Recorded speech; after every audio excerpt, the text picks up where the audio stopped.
Welcome back. ಬೆಂಗಳೂರಿನಲ್ಲಿ ಬದುಕಕ್ಕೆ ತುಂಬಾ costly ದುನಿಯಾ ಅನಿಸ್ತಾ ಇದ್ದಾರೆ. ಎಲ್ಲದಕ್ಕೂ ಫೈನು ಅಥವಾ ದಂಡ. ಈಗ ಬೆಂಗಳೂರಿನಲ್ಲಿ ಒಂದ್ ರೀತಿಯಲ್ಲಿ ಫೈನ್ ಹಾಕಿಸ್ಕೊಳ್ಳೋ ಸಿಟಿ ಇದು ಅಂತ ಕರೆಸ್ಕೊಳ್ಳೋ ಸಾಧ್ಯತೆ ಇದೆ ನೋಡಿ. ಈಗ ಈ ರಸ್ತೆ ಬದಿಯಲ್ಲಿ ವೆಹಿಕಲ್ ಪಾರ್ಕ್ ಮಾಡಿದ್ರೆ ಫೈನು, ಮನೆ ಮುಂದೆ ಗಾಡಿ ಪಾರ್ಕ್ ಮಾಡ್ಕೊಂತೀರಾ ಅದಕ್ಕೂ ಫೈನು, ಕಸ ಹಾಕ್ತೀರಾ ಫೈನ್, ಕಸ ತೆಗಿಯಲ್ವಾ ಫೈನ್, ಕಸವನ್ನ ಸೆಪರೇಟ್ ಮಾಡಲ್ವಾ, ಹಸಿ ಕಸ ಒಣ ಕಸ ಅದಕ್ಕೂ ಫೈನ್ ಕಟ್ಟಿ ಅಂತ.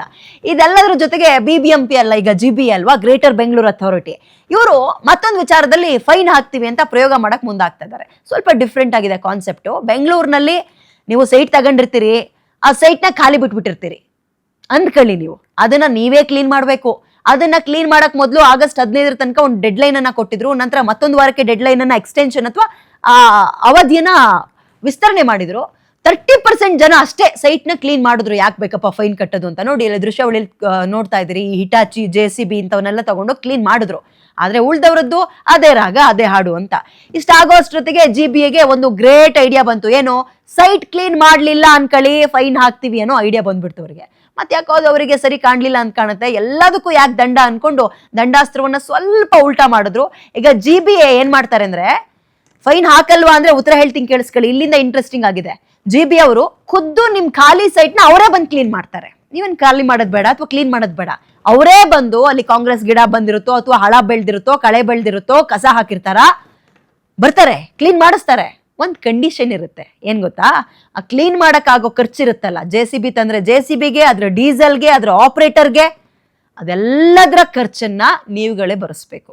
ಒಂದೊಂದೇ ಸೈಟಿಗೆ ಒಂದೊಂದು ಕ್ಲೀನಿಂಗ್ ರೇಟ್ ಇರುತ್ತೆ. ಅದು 30-40 40-60 ಇನ್ನೂ ದೊಡ್ಡದ. ಅವನ್ನೆಲ್ಲ ನೋಡ್ಕೊಂಡು ಕಾಂಪೌಂಡ್ ಇದ್ರೆ ಒಂದ್ ರೇಟು, ಇಲ್ದೆ ಹೋದ್ರೆ ಇನ್ನೊಂದ್ ರೇಟು. ಒಟ್ಟಾರೆ 50,000ದಿಂದ 1 ಲಕ್ಷ ರೂಪಾಯಿ ಜೇಬಿಗೆ ಕತ್ರಿ ಬೀಳುತ್ತೆ. ಈ ಪ್ರಕ್ರಿಯೆಗೆ ನಗರಾಭಿವೃದ್ಧಿ ಸಚಿವ ಕೃಷ್ಣ ಬೈರೇಗೌಡರು ಚಾಲನೆ ಕೊಟ್ಟಿದ್ದಾರೆ. ನೋಡ್ಬೇಕ್ರಿ ಈ ಗ್ರೇಟ್ ಐಡಿಯಾ ಹೆಂಗ್ ವರ್ಕ್ ಆಗುತ್ತೆ ಅಂತ. ಅವ್ರಿಗೊಂಥರ ಈಸಿ ಅಲ್ವಾ, ಫೈನ್ ಹಾಕ್ತಿವಿ ಅಂತ ಹೇಳಿದ್ರು ಒಬ್ಬೊಬ್ರು ಕ್ಲೀನ್ ಮಾಡ್ಲಿಲ್ಲ ಅಂದ್ರೆ ಆಯ್ತು ಬೇಡ ಬಿಡಿ, ಬರ್ತೀವಿ ನಾವೇ ಕ್ಲೀನ್ ಮಾಡ್ತೀವಿ, ಅದೆಷ್ಟಾಗುತ್ತೆ ಹಣ ಬಿಚ್ಚಿ ಅಂತ. ಓಕೆ, ಏನ್ ಹೇಳಿದ್ದಾರೆ ಕೃಷ್ಣ ಬೈರೇಗೌಡರು ಒಂದ್ಸಲ ಕೇಳೋಣ, ಆಮೇಲೆ ನಿಮ್ ಜೊತೆ ಮಾತಾಡ್ತೀನಿ. ಕಾಲ್ಗಳು ಬರ್ತಾ ಇದೆ, ಕೇಳೋಣ ಬನ್ನಿ ಒಂದ್ಸಲ. ಜುಲೈ 15ನೇ ತಾರೀಕು ನಾನು ಬೆಂಗಳೂರಿನಲ್ಲಿ ಎಲ್ಲರಿಗೂ ಮನವಿ ಮಾಡಿದೆ. ಸಾರ್ವಜನಿಕ ಜಾಗಗಳಲ್ಲಿ ಸುರಿದಿರುವ ಡೆಬ್ರೀಸು, ಕಳೆ ನಾವು ಪಾಲಿಕೆ ವತಿಯಿಂದ ಕ್ಲೀನ್ ಮಾಡ್ತೇವೆ.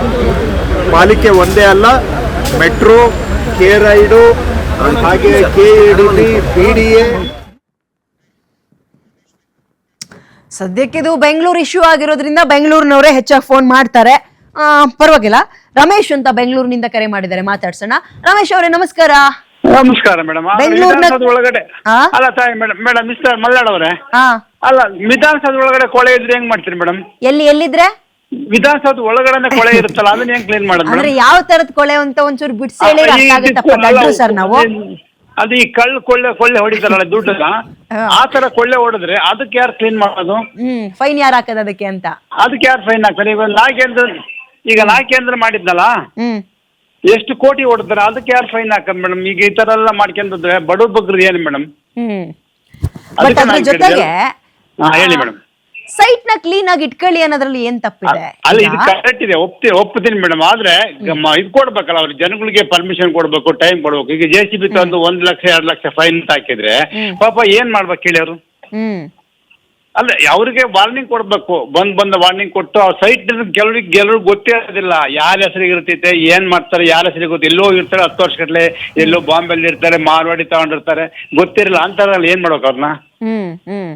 ಅದಕ್ಕೋಸ್ಕರ ಮೇಡಮ್ ಇದು ಸ್ವಲ್ಪ ಟೈಮ್ ಕೊಡ್ಬೇಕು, ಮಾಹಿತಿ ಕೊಡ್ಬೇಕು. ಸೈಟ್ ನಂಬರ್ ಇರಲ್ಲ, ಹಾಗಾಗಿ ವಿಧಾನಸೌಧ ಕೊಳೆನೆ ಕ್ಲೀನ್ ಮಾಡಲ್ಲ ಅಂದ್ಮೇಲೆ ಇನ್ನು ಹೊರಗಡೆ ಕ್ಲೀನ್ ಮಾಡ್ತಾರೆ ಮೇಡಮ್.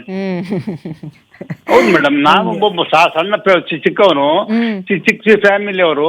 ಈಗ ಸೈಟ್ ತಗೋಬೇಕು ಒಂದು ಅರ್ಧ ಸೈಟ್ ತಗೋಬೇಕು ಅಂತ ಅಂದ್ರೆ ದುಡ್ಡು ಬೇಕಲ್ಲ ಮೇಡಮ್, ನಮಗೆ ಕಟ್ಟ ದುಡ್ಡು ಬೇಕಲ್ಲ ಮೇಡಮ್. ಲಕ್ಷಕ್ಕೆಲ್ಲ ಬೆಂಗಳೂರಲ್ಲಿ ಎಲ್ ಸೈಟ್ ಸಿಗುತ್ತೆ ತಗೊಳ್ಳಿ ಅಲ್ವಾ? ಈಗ ಏನ್ ಮೇಡಮ್ ತಗೊಂಡಿರ್ತೀವಿ ಒಂದು 10 ಲಕ್ಷ, ಈಗ ಕಟ್ಟಿದ ದುಡ್ಡು ಇರಲ್ಲ, ನಾವ್ ಯಾರ ಹತ್ರ ಕೇಳ್ಬೇಕು ಹೇಳಿ?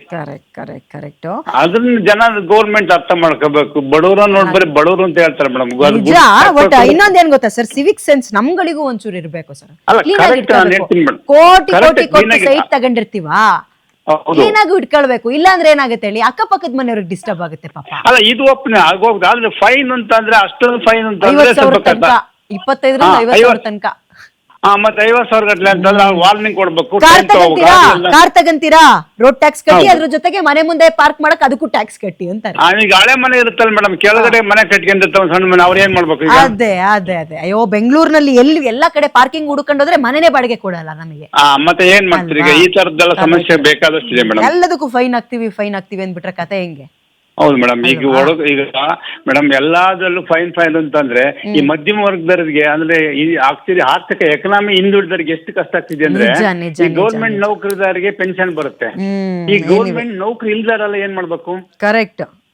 ಈಗ ನೀವೊಬ್ರು ಪ್ರೈವೇಟ್ ನಲ್ಲಿ ನ್ಯೂಸ್ನರು, ನಿಮ್ ರಿಟೈರ್ಡ್ 60 ವರ್ಷ ಆದ್ಮೇಲೆ ನಿಮ್ಗೆ ಪೆನ್ಷನ್ ಬರುತ್ತಾ? ಹೌದು ಮೇಡಮ್, ಗೌರ್ಮೆಂಟ್ ಟೀಚರ್ ಪೆನ್ಷನ್ ಕೊಡ್ತಾರೆ. ಒಳ್ಳೆ ಪ್ರಶ್ನೆ ಕೇಳಿದ್ರಿ. ನಮ್ಮ MD ಕೇಳಿಸ್ಕೊಳ್ತಾ ಇದ್ರೆ ನೋಡೋಣ ಎಂಪ್ಲಾಯೀಸ್ಗೆ ಅದೊಂದು ಅನುಕೂಲ ಮಾಡ್ಕೊಡ್ತಾರಂತ.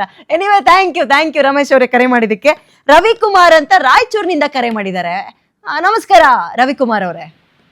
ನಮಸ್ತೆ. ಬೆಂಗಳೂರು ಇಶ್ಯೂಗೆ ರಾಯಚೂರಿಂದ ಫೋನ್ ಬಂದಿದೆ, ಆಶ್ಚರ್ಯ ಆಯ್ತು. ಹೇಳಿ. ಮೈಸೂರಿನವರ? ಪರವಾಗಿಲ್ಲ, ಹೇಳಿ. ನಮ್ ಬೆಂಗಳೂರು ಕತೆ ಇದನ್ನ ಹೆಂಗ್ ನೋಡ್ತೀರಿ ನೀವು? ಅಲ್ಲ ಮೇಡಮ್, ಒಂದ್ ಸೈಟಿಗೆ 50,000 1 ಲಕ್ಷ ರೂಪಾಯಿ ಏನು ಖರ್ಚಾಗುತ್ತೆ ಅಮೌಂಟ್? ಸೈಟ್ ಕ್ಲೀನ್ ಮಾಡಕ್ಕೆ ಅಂತಾರೆ, ಕಳೆ ಬೆಳ್ದಿರುತ್ತೆ, ಹಳ ಬೆಳ್ದಿರುತ್ತೆ ಅಂತ. ಆಗ್ಲಿ ಮೇಡಮ್, ಅದಕ್ಕೆ 10,000 ರೂಪಾಯಿನೂ ಖರ್ಚಾಗಲ್ಲ ಒಂದ್ ಸೈಟ್ ಕ್ಲೀನ್ ಮಾಡಕ್ಕೆ. ಅದಕ್ಕೆ ಲಕ್ಷಾಂತರ ರೂಪಾಯಿ ಖರ್ಚು ಮಾಡಿ ಅದು ಇರಲು ಒಂದು 75% ದುಡ್ಡು ಹೊಡೆಯಕ್ಕೆ ಮಾಡ್ತಾರೆ ಸ್ಕೀಮು. ಅಲ್ಲ ಈಗ ಫೈನ್ ಪ್ರಶ್ನೆ ಮಾಡ್ಬೇಕು ರವಿಕುಮಾರ್ ಅವರೇ. ಬಟ್ ನಾನೊಂದು ನಿಮ್ ಗಮನಕ್ಕೆ ತರಕ್ ಬಯಸ್ತೀನಿ ನಾನು. ಆಯ್ತು, 10,000 ಬೇಡ, 5,000ನೇ ಖರ್ಚಾಗುತ್ತೆ ಅಂತ ಅನ್ಕೊಳ್ಳಿ. ಸೈಟ್ ತಗೊಂಡಿರ್ತೀವಿ, ಕ್ಲೀನಾಗಿ ಇಟ್ಕೊಳ್ಳೋಣ ಬಿಡಿ. ಬರೀ ದುಡಿಯಾಕಲ್ಲ, ಅಲ್ಲಿ ಫೈನ್ ಹಾಕ್ತಾರದ್ ನಿಜ. ಆದ್ರೆ 1 ಲಕ್ಷ ರೂಪಾಯಿ 50,000 ರೂಪಾಯಿ ಖರ್ಚಾಗಲ್ಲ ಮೇಡಮ್. ಅದಕ್ಕೆ ಖರ್ಚು ಬರೀ 10,000 ರೂಪಾಯಿ ಆದ್ರೆ ಒಂದ್ ಸೈಟ್ ಕ್ಲೀನ್ ಮಾಡಕ್ಕೆ ಒಂದು 2 hours ಖರ್ಚಾಗತ್ತೆ ಅಷ್ಟೇನೆ. ಇವರು ಅದ್ರಲ್ಲೂ ದುಡ್ಡು ಹೊಡೆಯಕ್ ಮಾಡ್ತಾರೆ, ಸ್ಕ್ಯಾಮ್ ಅಷ್ಟೇ. ಬಿಟ್ರೆ ನಿಜವಾಗ್ಲೂ ಮಾಡ್ಲಿ, ಒಳ್ಳೇದೇ, ಸಿಟಿ ಕ್ಲೀನ್ ಆಗತ್ತೆ. ಆದ್ರೆ ಇವ್ರು ಮಾಡ್ತಿರೋದು 1 ಲಕ್ಷ ರೂಪಾಯಿ 50,000 ರೂಪಾಯಿ ದುಡ್ಡು ಒಂದ್ ಸೈಟಿಗೆ ಬೇಕಾಗಿಲ್ಲ, ಅದ್ರ ಅವಶ್ಯಕತೆ ಇಲ್ಲ, ಅಷ್ಟು ದುಡ್ಡು ಖರ್ಚಾಗಲ್ಲ. ಅದೇ ಅದಕ್ಕೆ ನಮಗೆ ಅವಕಾಶ ಮಾಡ್ಕೊಡ್ಬಿಡ್ರಿ, ನಿಮ್ಮನೆಯನ್ನ ಅಥವಾ ನಿಮ್ಮನೆ ಜಾಗನ ನೀವೇ ಕ್ಲೀನ್ ಆಗಿ ಇಟ್ಕೊಳ್ಳಿ ಅಂತ. ಹೌದು, ಒಳ್ಳೇದು. ಸಾವಿರಾರು ಸೈಟ್ಗಳು ಕ್ಲೀನ್ ಮಾಡೋದು ಒಳ್ಳೇದು. ಆದ್ರೆ ಅವರು ಅಷ್ಟು ದುಡ್ಡನ್ನ ಹಾಕ್ತಾರೆ, ತಪ್ಪು. ಇಷ್ಟು ದುಡ್ಡು ಮುಂಚೆ ಇದಕ್ಕಿಂತ ಕಾಲರ್ ಫೋನ್ ಮಾಡಿದ್ರಲ್ಲ, ಮೊದಲು ಕಳೆಬೆಳೆ ವಿಧಾನಸೌಧ, ಕಂದಾಯ ಇಲಾಖೆ, ನಗರಾಭಿವೃದ್ಧಿ, ಈ ಎಲ್ಲಾ ಕಡೆ ಆಗ್ತಾರೆ ಇಡೀ ಎಲ್ಲಿಲ್ಲ ಮೇಡಮ್ ಲಂಚ ಹೇಳಿ, ಯಾವ ಜಾಗ ಇಲ್ಲ. ಕರೆಕ್ಟ್. ಮಾಡ್ಕೊಡೋದ್ ಬೇಡ, ನಮ್ಮನೆ ಸೈಟ್ ನಾವು ಚೆನ್ನಾಗಿ ಇಟ್ಕೊಳ್ಳೋಣ ಅಂದ್ಬಿಟ್ರೆ ಮುಗಿತಲ್ಲ. ಈ ಫೈನ್ ಬಗ್ಗೆ ನಂದು ತಕರಾರಿದೆ ಬಿಡಿ. ಆಯ್ತು, ಎನಿವೆ ಥ್ಯಾಂಕ್ ಯು ಕರೆ ಮಾಡಿದ್ದಕ್ಕೆ. ಬೆಂಗಳೂರಿನಿಂದ ಮತ್ತೊಬ್ರು ಫೋನ್ ಮಾಡಿದ್ದಾರೆ, ಸಾಗರ್ ಅಂತ, ಮಾತಾಡ್ಸೋಣ. ನಮಸ್ಕಾರ ಸಾಗರ್ ಅವರೇ. ಟಿವಿ ನೋಡ್ಬಾರ್ದ್ರಿ ನೀವು ಮಾತಾಡ್ಬೇಕಾದ್ರೆ? ಮೇಡಮ್ ಇವಾಗ ಹೇಳ್ತಿದ್ದೀರಾ ಕಸ ಬಿಸಾಕಂಗಿಲ್ಲ ಹಂಗೆ ಅಂತ. ಓಕೆ, ಸರಿ, ಓಕೆ, ಒಪ್ಕೊಂತೀನಿ ಮೇಡಮ್. ಆದ್ರೆ ಇಲ್ಲಿ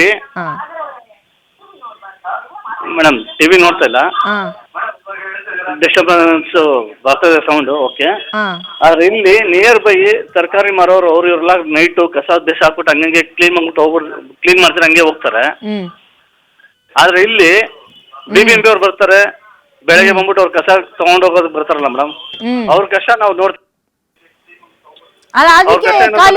ಕಸ ಹಾಕೋಗ್ಬಿಡೋದು ಅವ್ರಿಗೆ ಕಷ್ಟ ಆಗುತ್ತೆ ಅಂತ. ಹೌದು ಮೇಡಮ್, ಇಲ್ಲಿ ತರಕಾರಿ ಮಾರೋರ್ ಗಾಡಿಗಳು ಹಂಗಂಗೆ ನಿಲ್ಸ್ಬಿಟ್ಟು ಅವ್ರು ಸಾಗರ್ ಅವ್ರೆ, ಈಗ ಅವ್ರವ್ರಿಗೆ ಕಷ್ಟ ಆಗುತ್ತೆ ಅಂತ ಕಸ ಹಾಕಾಕ್ ಹೋದ್ರೆ ಒಂದು ಕ್ಲೀನ್ ಆಗಿರಲ್ಲ, ಬೆಂಗಳೂರು ಚೆನ್ನಾಗ್ ಕಾಣಲ್ಲ ಅನ್ನೋದು ಸೆಕೆಂಡ್ರಿ. ಕಾಯಿಲೆ ಬರುತ್ತ್ರಿ ಅಕ್ಕಪಕ್ಕದವ್ರಿಗೆ, ಬರುತ್ತೆ ಮೇಡಮ್. ಕಾಯಿಲೆ ಕಸಲೆ ಅನ್ಕೊಂಡು ಈಗ ನಿಮಗ್ ಕಷ್ಟ ಆಗುತ್ತೆ ಅಂತ ಬೇರೆಯವರು ಅನುಭವಿಸ್ಬೇಕಾ? ನೋಡಿ, ಫೈನ್ ಬಗ್ಗೆ ತಕರಾರಿದೆ, ಮಾತಾಡೋಣ. 50,000 ತುಂಬಾ ದೊಡ್ಡ ಅಮೌಂಟ್, ಎಲ್ರಿಗೂ ಕಟ್ಟಕ್ ಆಗಲ್ಲ, ಅದನ್ನ ಪ್ರಶ್ನೆ ಮಾಡೋಣ. ಅದ್ಬಿಟ್ಟು ಕಸ ಕಷ್ಟ ಆಗುತ್ತೆ ಅಂದ್ರೆ ನೋ, ಇದು ಒಪ್ಕೊಳ್ಳೋ ತರದಲ್ಲ ಸಾಗರ್ ಅವ್ರೆ. ಹೌದು ಮೇಡಮ್, ನೀವು ಹೆಸರು ನಾನು ಒಪ್ಕೊಂತೀನಿ.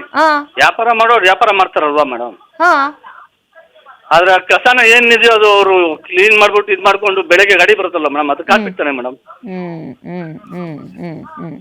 ಎನಿವೆ ಮತ್ತೊಂದು ಲಾಸ್ಟ್ ಕಾಲರ್ ನ ಮಾತಾಡ್ಸ್ಬಿಡೋಣ. ಬೆಂಗಳೂರಿನಿಂದ ಸಿದ್ದರಾಜು ಅಂತ. ಸಿದ್ದರಾಜು ಅವರೇ ನಮಸ್ಕಾರ. ನಮಸ್ಕಾರ ಮೇಡಮ್. ಏನು ಕೃಷ್ಣ ಬೈರೇಗೌಡರು ಮಾಡ್ತಾ ಇರೋ ಕಾರ್ಯಕ್ರಮ ಚೆನ್ನಾಗಿದೆ ಅದು. ಬಟ್ ಏನಪ್ಪಾ ಅಂದ್ರೆ ಬೆಂಗಳೂರಿನ ಸುಂದರವಾಗಿ ಇಡಬೇಕು ಅಂದ್ರೆ ಈ ತರ ಎಲ್ಲ ಸ್ಟ್ರಿಕ್ಟ್ ಆಕ್ಷನ್ ತಗೊಬೇಕು. ಬಟ್ ಅವ್ರು ಹಾಕಿರೋ ಪೆನಾಲ್ಟಿ ಇದೆ ನೋಡಿ, ಪೆನಾಲ್ಟೀಸ್ ತುಂಬಾ ದುಬಾರಿ ಅಂತ ನನಗೆ ಅನಿಸ್ತದೆ. ತುಂಬಾ ದುಬಾರಿ. ಜೊತೆಗೆ ಬಹಳಷ್ಟು ಜನ ಏನ್ ಮಾಡ್ತಾರೆ, ರಿಯಲ್ ಎಸ್ಟೇಟ್ ಏಜೆಂಟ್ಗಳು ಅಥವಾ ಇನ್ವೆಸ್ಟರ್ಗಳು ಸೈಟ್ಗಳು ತಗೊಂಡು ಅದನ್ನ ಅಲ್ಲಿ ಕನ್ಸ್ಟ್ರಕ್ಷನ್ ಮಾಡೋದಿಲ್ಲ. ಮಾಡದೆ ಅವ್ರೇನ್ ಮಾಡ್ತಾರೆ, ಮಾರಾಟಕ್ಕೋಸ್ಕರ ಇಟ್ಕೊಂಡಿರ್ತಾರೆ. ಅಂತದನ್ನೆಲ್ಲ ಇವರು ವಾಪಸ್ ತಗೊಂಡು ಯಾರಿಗೆ ಸೈಟ್ ಇಲ್ವೋ ಅಂತವ್ರಿಗೆ ಸೈಟ್ ಕೊಟ್ರೆ ಅವ್ರ ಮನೆ ಕಟ್ಕೊಂಡು ಇರ್ತಾರಲ್ಲಿ. ಏನಂತೀರಾ ತಾವು? ನಾನೇನ್ ಹೇಳ ಸರ್, ನಾನ್ ನಿಮ್ ಮಾತಿಗೆ ಹೂ ಅಂತೀನಿ, ಮಿನಿಸ್ಟರ್ ಅನ್ಬೇಕಲ್ಲ. ಮಿನಿಸ್ಟ್ರಿ ಅಲ್ಲ, ಅವ್ರಿಗೆ ಕೃಷ್ಣ ಬೈರೇಗೌಡರಿಗೆ ಎಲ್ಲ ಚೆನ್ನಾಗಿ ಗೊತ್ತಿದೆ ಅವ್ರಿಗೆ. ಅವ್ರು ನೋಡಿ, ಅವ್ರು ಅದನ್ನೆಲ್ಲ ಕ್ಲೀನ್ ಮಾಡೋ ಜಾಗದಲ್ಲೇ ನಿಂತ್ಕೊಂಡು ಮಾಡಿಸ್ತಾ ಇದಾರೆ. ಒಳ್ಳೆ ಮಿನಿಸ್ಟ್ರು ಬಿಡ್ರಿ, ಅದ್ರ ಬಗ್ಗೆ ತಕರಾರೇ ಇಲ್ಲ, ಎರಡು ಮಾತಿಲ್ಲ. ಕೆಲಸ ಮಾಡ್ತಾ ಇದಾರೆ ಅಂತ ಕಾಣಿಸ್ಕೊಳ್ಳೋ ಮಿನಿಸ್ಟ್ರಿಗಳಲ್ಲಿ ನನ್ಗೆ ಇಬ್ರೇ ಕಣ್ಣಿಗೆ ಕಾಣಿಸ್ತಾ ಇರೋದು, ದಾದರ್ ಅವರು, ಇವರೊಬ್ರು. ಆದಯ. ಎನಿವೆ, ಥ್ಯಾಂಕ್ ಯು ಕರೆ ಮಾಡಿದಕ್ಕೆ. ಓಕೆ, ಮತ್ತೊಬ್ರು ಫೋನ್ ಮಾಡಿದ್ದಾರೆ, ಮಾತಾಡ್ಸ್ಬಿಡೋಣ. ನಮಸ್ಕಾರ. ಕಾಲ್ ಕಟ್ ಆಗಿದೆ. That's okay. ಈಗ ಬೆಂಗಳೂರನ್ನ ಕ್ಲೀನಾಗಿ ಇಟ್ಕೋಬೇಕು, ಹೌದು. ಎರಡನೇದೇನು, ಹಂಗಂದ್ಕೊಂಡು ಬಾಯಿಗೆ ಬಂದಿದ್ದ ಥರ ಫೈನ್ ಹಾಕ್ಬಿಟ್ರೆ ನಾವು ಬದುಕಬೇಕಾ ಬೇಡವಾ? ದುಡಿಮೆ ಮಾಡೋದ್ನೆಲ್ಲ ಬರಲಿ, ಎಲ್ಲದಕ್ಕೂ ಕುಡಿಯೋ ನೀರಿಗೆ ದುಡ್ಡು ಕಟ್ಟು, ಕಸಕ್ಕೆ ಫೈನ್ ಕಟ್ಟು, ಅಂದ್ರೆ ಕಾರ್ ಪಾರ್ಕ್ ಮಾಡ್ತೀವಿ ಮನೆ ಮುಂದೆ ಅಂದ್ರೆ ಅದಕ್ಕೂ ನೀವು ಟ್ಯಾಕ್ಸ್ ಕಟ್ಟು, ಎಲ್ಲದ್ರಲ್ಲೂ ನಾವು ಬರೀ ಫೈನು ಟ್ಯಾಕ್ಸು ಅಂತಾನೆ ಹೋದ್ರೆ ಜೀವನ ಮಾಡೋದು ಹೆಂಗ್ರಿ? ಬೆಂಗಳೂರಿಂದ ಬೇರೆ ಊರಿಂದ ಬೆಂಗಳೂರಿಗೆ ಬರ್ತಾರೆ ಅಂದ್ರೆ ದುಡ್ಕೊಂಡು ಊರಿಗೆ ಸ್ವಲ್ಪ ಕಳ್ಸೋಣ, ಸ್ವಲ್ಪ ಉಳಿಸ್ಕೊಳ್ಳೋಣ ಅಂತ, ಎಲ್ಲದೂ ಫೈನಿಗೆ ಕಟ್ಟು ಅಂದ್ಬಿಟ್ರೆ ಕಷ್ಟ ಆಗುತ್ತೆ. ಇದನ್ನ ಬಹುಶಃ ಇನ್ನೊಂದು ಸ್ವಲ್ಪ ಯೋಚನೆ ಮಾಡ್ಬೇಕಾ ಸರ್ಕಾರ, ಹೇಗೆ ತೀರ್ಮಾನ ತಗೊಳ್ತೀವಿ ವಿಚಾರದಲ್ಲಿ ಕಾದ್ ನೋಡೋಣ. ಕಾಲ್ಗಳು ಬರ್ತಾ ಇದೆ, ಬಟ್ ಸ್ಟಿಲ್ ಕಾರ್ಯಕ್ರಮವನ್ನು ಮುಗಿಸುವಂತಹ ಸಮಯ. ಮತ್ತೆ ನಾಳೆ ಸಿಗೋಣ ಒಂದು ಒಳ್ಳೆ ವಿಚಾರದೊಂದಿಗೆ ನಿಮ್ ಜೊತೆಗೆ ಮಾತಾಡ್ಲಿಕ್ಕೆ ಸಿಗ್ತೀನಿ. ಸೊ ಅಲ್ಲಿ ತನಕ ನೋಡ್ತಾ ಇರಿ PNS ವಿಸ್ತಾರ. ಇದು ನೇರ, ನಿಖರ ಮತ್ತು ಜನಪರ. Thank you.